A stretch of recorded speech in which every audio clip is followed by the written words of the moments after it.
guys! Today I'm going to review another Clint Eastwood film, and it's called Escape from Alcatraz. No one has ever escaped from Alcatraz.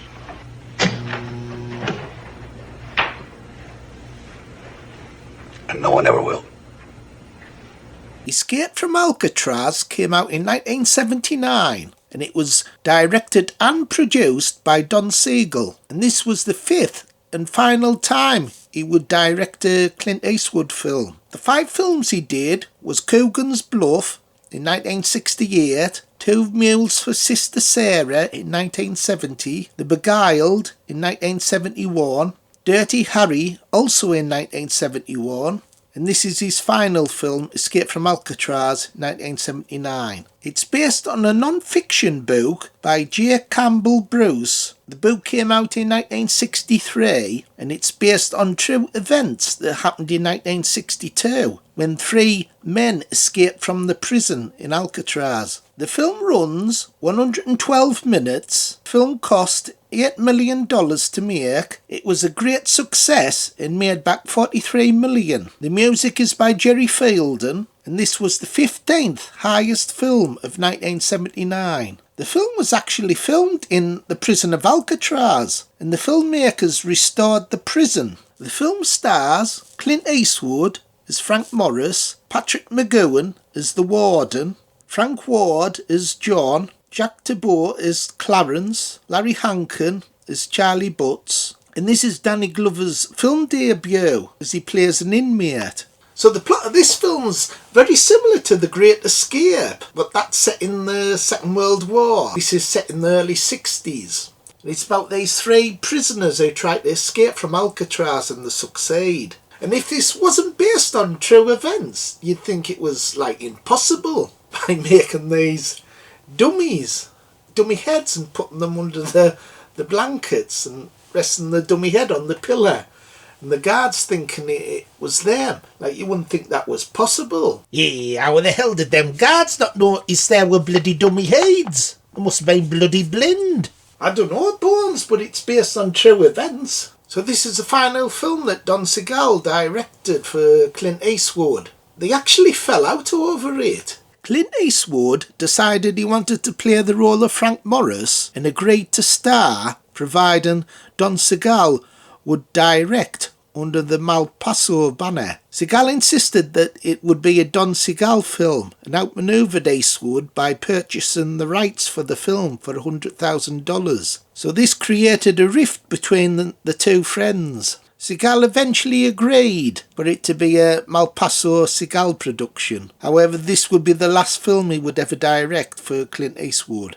So it's a shame I had an argument, because I think Don Siegel and Clint Eastwood were terrific together as actor and director. I think the real star of this film's the actual location, like using the actual prison of Alcatraz, and the filmmakers redid it. It was falling to bits, so they spent money repairing it and getting it looking right. And the film inside the cells, and the cells are tiny. I don't know how people could survive it. So it's a very claustrophobic film, and it's like a living nightmare right from the beginning. That the stripper with Clint Eastwood, so he's walking around bare-assed, and there's this big guy who's wanting to go with Clint Eastwood. He keeps like pestering them throughout the film, but Clint attacks him in the shower and punches him up. Yeah, bloody big sissy after bloody Clint Eastwood's ass.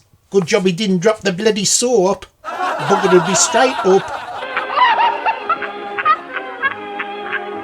One of the great things about this film, I think, it's Patrick McGoohan's performance as the warden. Really nasty twat he is.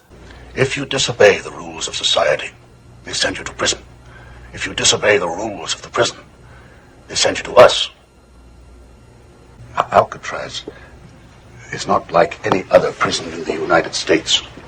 Here, every inmate is confined alone.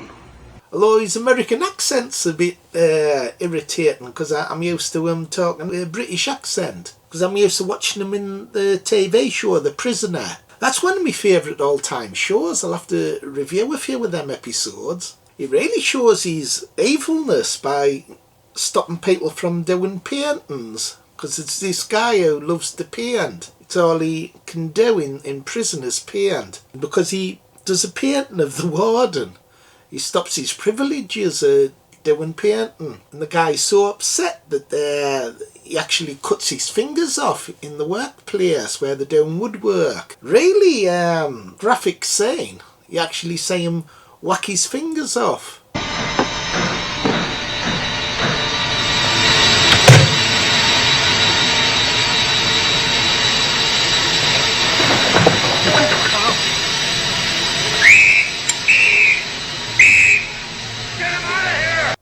He's a nasty bugger, that warden.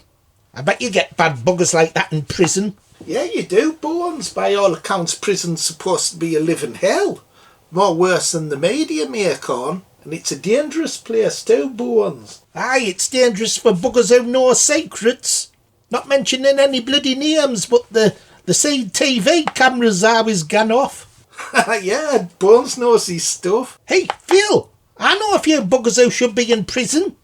But they're that bloody rich and powerful and famous they get away with the bugger. Yeah, I wonder who there could be. I have no idea. And Eastwood's performance is interesting. He plays the character as though he's exhausted and tired and just really depressed. Now I figure there's two reasons why you didn't sit down on my step. Either you're too scared, or you just hate niggers.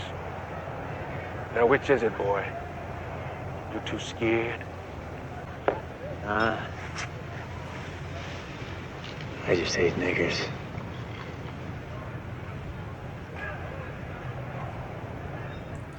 And this film's so suspenseful.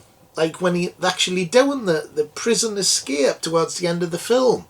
And you see them chipping away, trying to make like a tunnel so they could go up the air vent to the top of the roof and have these like inflatable boats that they used to float along the sea. Bloody amazing that they managed to get out of that prison.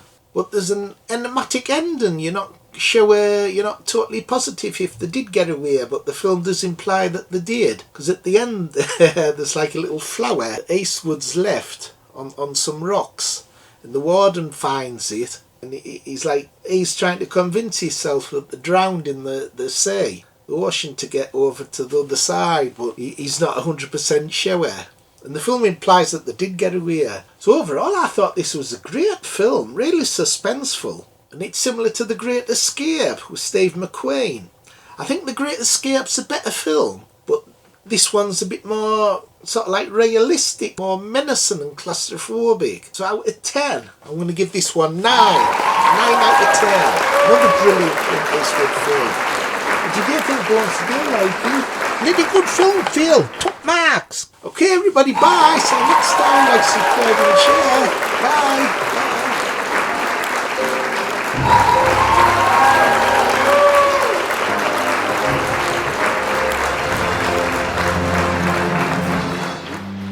I'm looking for a new punk. Good luck. You don't understand.